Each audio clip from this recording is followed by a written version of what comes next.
Alright everyone, welcome back to another Star Wars Galaxy of Heroes video with Fat Phil. We're going to be talking today about some hot takes I have for 2025.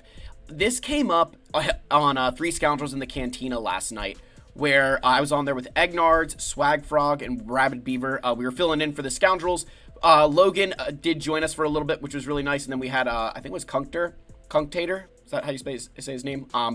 He joined us for a little bit there during our viewer questions as well. So we had a lot of fun there. And this was one of the things that came up of what do we think, hottest takes for 2025. And I wanted to do a video for the channel for you guys. We're going to talk through that. Let's please like and subscribe, comment down below. Let me know your thoughts, guys. Again, let me just make sure, let me get my channel members up here because this is embarrassing that it's not up. Those are normally up there for all to see. So thank you guys again for your continued support. I do appreciate it. Sorry for the delay. If you're ever interested in joining, you know where that link is. It's down below, along with a link to the Discord server. Please go check it out, guys. I really appreciate your support.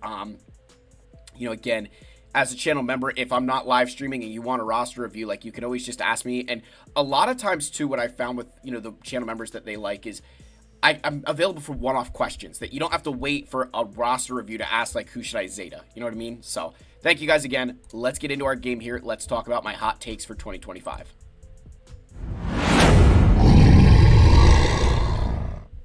I don't know if you guys can hear pounding, but my daughter has a friend over to play and they are just running like elephants up there. It sounds like an African safari is going on upstairs.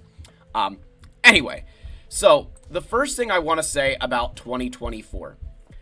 I am dubbing 2024 the fuck around year. And I don't swear like that often on this channel, but that's what 2024 is. It was the fuck around year. You bought bundles. You bought all these packs because they were there and they were cheap and it was oh, I'm going to progress through the game. And 2025 is going to be the find out.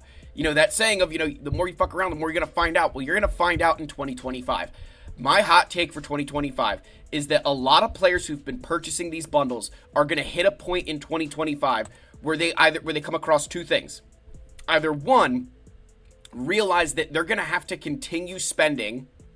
I think everybody's going to realize to continue the pace, you have to continue spending, which some will say yes and some will say no.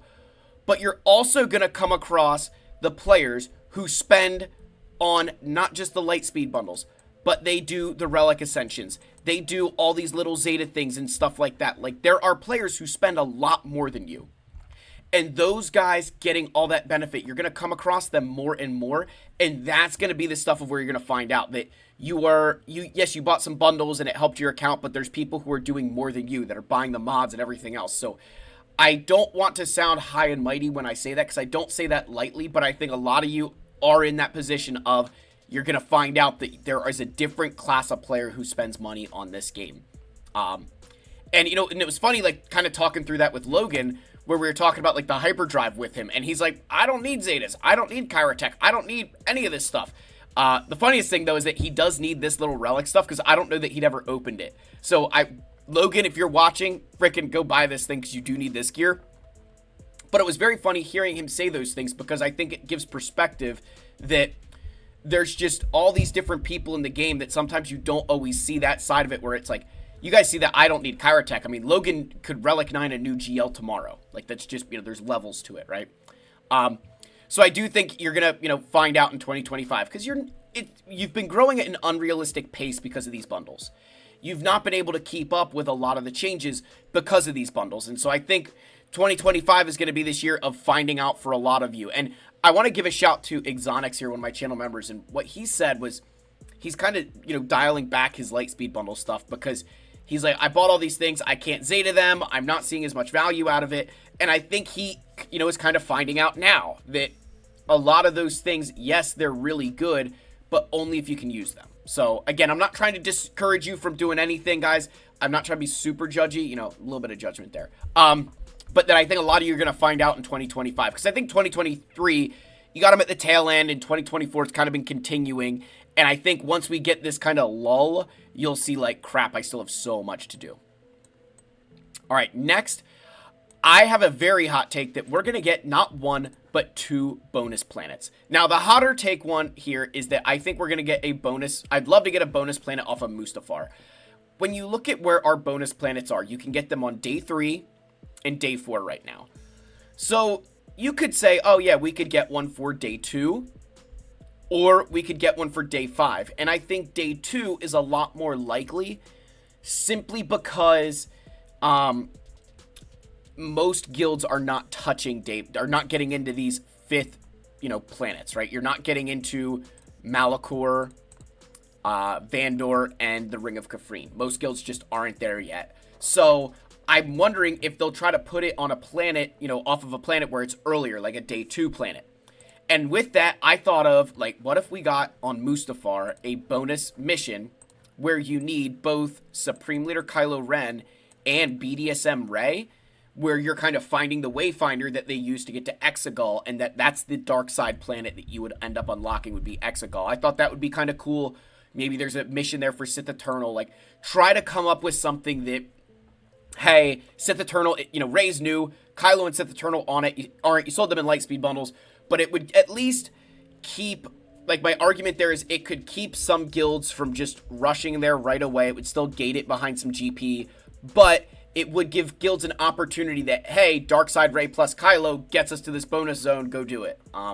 So just something to think about there. I don't know how realistic that is or isn't, but I do think that, Ahsoka, Balin, or, the new Imperial Remnants, even, maybe, the Night Sisters, whether it's a Peridia or some other place, we're gonna get some other bonus planet somewhere. I just feel like they have to, between Bo-Katan, between Cal, I feel like we'll get that planet. I don't know if we're just waiting for, a little bit more into 2025 to make that, but I feel like 2 planets could make sense because we've got all of this content for that, Ahsoka stuff, and then we're gonna be heading into Bad Batch, so maybe there's a planet there, we're gonna have to wait and see. But I do think we could potentially be getting 2 planets next year. And I think one of them should be, the hotter take being one of them in a, day 2 section.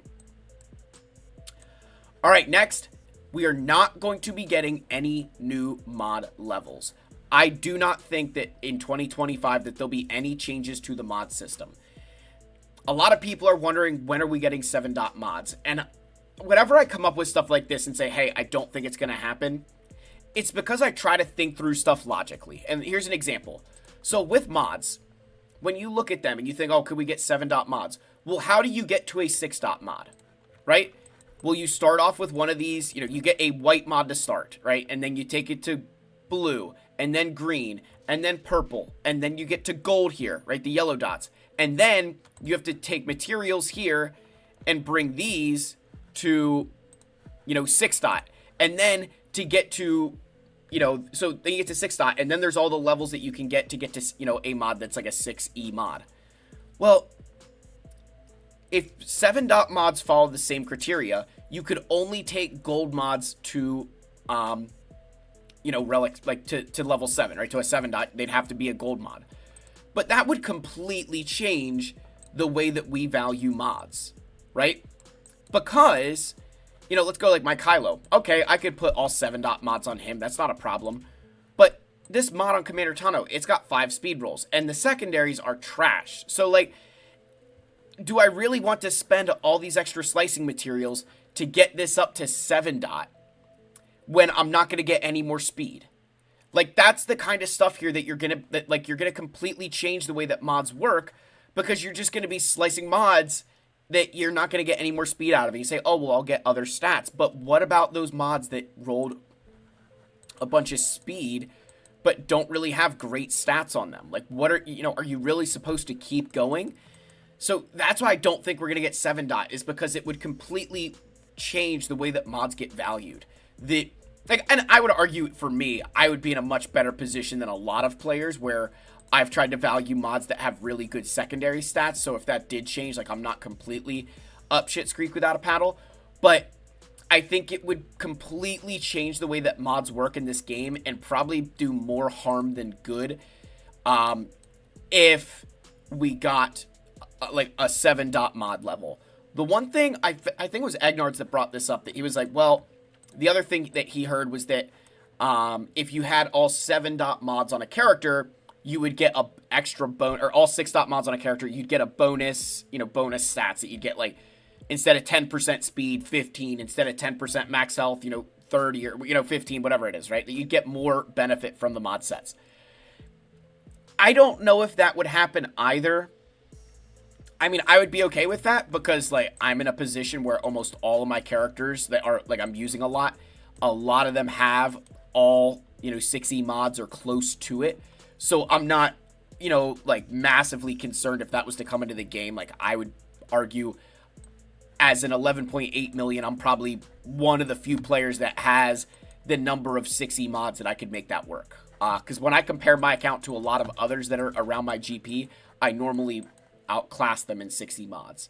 So I would be okay with that, but again, I don't think that's going to happen, right? I just don't see it happening. Before I get to this next one, it's not on the list here, but I wanted to bring this up. Everybody always asks about, hey, when are we going to get double drop ships? When are we going to get double drop ships? Again, you try to think through this logically. I think we would be closer to getting 4 times drops on characters than we would 2 times drops on ships. The reason I say that is the amount of characters that are in the game now, there's 4 times as many characters as there are ships. And if you increase the rate at which you get ships, it's not just about increasing their shards. There's all the other economies that go along with it. Think about with characters, when they went to the ×2 shards, what else did they add? They doubled the amount of gear we get. They kept Kyrotex, some of the stuff the same, but they've increased the amount of gear that we get in a lot of ways. And that's like what the raid change did. You got the, accelerated gear and stuff. Like they made a lot of changes to allow you to obtain some of that stuff faster and get to relics. With ships, you'd have to change the abilities, prestige, credits, the droids, like everything has to change. And then on top of that, you have to think kind of logically through this as well. Most of the ships have pilots. So now the economy that's kind of already, like you're putting extra strain on characters now. So you would then be like, I don't have enough gear because I have all these pilots and I need to use them. So I think the ship, like, I feel like they're pretty satisfied with where ships are because it's not something that happens overnight. Like it's a work, it's something that's meant to stick around for a while. And so I think we'd be closer to 4 times characters than double drops on ships. But the next one that I think is not going to happen is Relic 10. I do not think Relic 10 will happen. I say that because we need help getting from Relic 7 to Relic 8. Just like the Relic 8 materials are the problem with adding Relic 10 right now. Relic 9s are hard enough to get, absolutely, right? They're not an easy thing to obtain. But having to reuse impulse detectors and arrow magnifiers at Relic 9 is what really kills a lot of us as players. Because I could sit here and be like, I would do a bunch more Relic 8s. But I need those for Relic 9s. And the signal data, you get what I'm saying there. But I just don't think Relic 9 is coming. And let me show you guys, some of the reason here for this. So when you go to swago.gg, right, and you look, and I filter just on the Relic 9 characters. The top 5 most common Relic 9s are all requirements for either a Galactic Legend, or, like, you've got the 2 Ahsokas there, right, or Darth Malak and Revan, who are required for Leviathan, and then you've got Adrad, who's required for Profundity at Relic 9. So just let that sink in that of the top 5, all of them are GLs. The next 2 are both tank Galactic Legends. Then we have Admiral Piet, which this is kind of and I, pun intended, a relic from the past, where to help yourself with the Executor mirror matches, you would take a Piet to Relic 9. Mine is actually Relic 9. Again, I think that's the one, outlier here, because when you start going to the rest of these, you go down to Fulcrum, who's a Galactic Legend requirement. Kylo, Lord Vader, Kenobi, Rey, right? All of them, Galactic Legends. And then you get down here to Padawan Obi-Wan and Master Qui-Gon, who both have that, event and the Naboo raid. Then you get down to Jabba, Sith Eternal, and then Darth Bane is the last character with, more than 10,000. After Darth Bane drops down to 9,000 for Darth Malgus. So what you're seeing here, what this data is really showing you, the vast majority of the player base is only still interacting with Relic 9s on their Galactic Legends and requirements. That we're not really using them on a lot of other things. The Padawan Obi-Wan, Master Qui-Gon, kind of the first 2 characters I'd say where those Relic 9s were for the purpose of the, Duel of the Fates raid. So we'll have to keep an eye on those numbers and see how that changes. But I still think this is why Relic 10 can't happen, is because most players are not prepared for it. That there's just not enough interaction with Relic 9 that adding Relic 10 doesn't really help us get anywhere, right? So again, I wanted to share that because I do think that's important information, right? Because I don't think, and the thing you could say is, if we were to get Relic 10, what could they do to help alleviate the Relic 9 process? I think you could go and remove the impulse detectors and arrow magnifiers from this Relic 8 to Relic 9 jump. You say, how does that help? Well, it would allow you to focus more on your Relic 9 materials because you don't have to get as many Relic 8s. And there is a precedent for this, because when you go back in time, when they added, I forget when this was, but they changed the way that bronzium wiring and carbonite circuit boards worked. That they used to be required at every single level. And then they came around and said, hey, you know what? Once you get to Relic 7, you don't need them to go to Relic 8, and you don't need them to go to Relic 9. So the precedent is there to remove some of those resources. So I could 100% see them potentially doing that with those Relic 8 pieces to try and get Relic 10 into the game, because I think that's the bottleneck. That's why we're not interacting with it. Again, these things could all be very wrong, and I think that would be kind of crazy, but like that's what hot takes are for, right? And then finally, when it comes to the new raid that we're going to get a new raid next year. I think that difficulty is going to be kind of a mesh of the speeder bike raid, the crate raid, and the Battle for Naboo. Battle for Naboo was the most difficult raid in the sense of RNG. That some of those times with the command droid taking a turn here or doing this or doing that, it could completely change the way your run worked. And I think they need to get away from that, right? That was not the RNG difficulty, like the Afra event with Hondo. That kind of stuff is dumb, right? That is just making something difficult for the sake of making it difficult, right? Like you're not really incentivizing us to be good. Where you go to like the Bo-Katan event with Mando in that tier, that's a good event. That difficulty is good. Like it takes, good mods and strategy and understanding.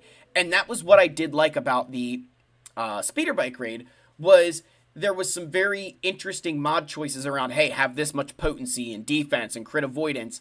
Wherein for this Naboo raid, it's kind of like load everybody up with offense. In Crate Dragon Raid, what I think worked really well was that while there was elements to RNG, there was a lot of things you could do to counteract it. There was a lot of stuff you could do to kind of work your way around that RNG so that if the Crate Dragon did eat one of your characters that's an undesirable, or that it's like, oh, that would be bad if he ate my, Coors Light Leia. All right, well, I can still use all these things and get him back. So, that I think is where they're going to try to mesh this raid difficulty that I would not expect to see a repeat of Battle for Naboo. I would probably venture to say that we'll get something that's more akin to the crate raid in terms of RNG's present, but still a difficult kind of battle, right? Still a strategy to it. And then with mod requirements similar to what the speeder bike raid was, where there's kind of some very unique stats that are going to help make your runs go more smoothly and go better. So those are my 2025 predictions. Let me know your thoughts down below. Again, like, subscribe, comment. I love you all. May the force be with you, and I'll see you in the next one. Cheers, my friends.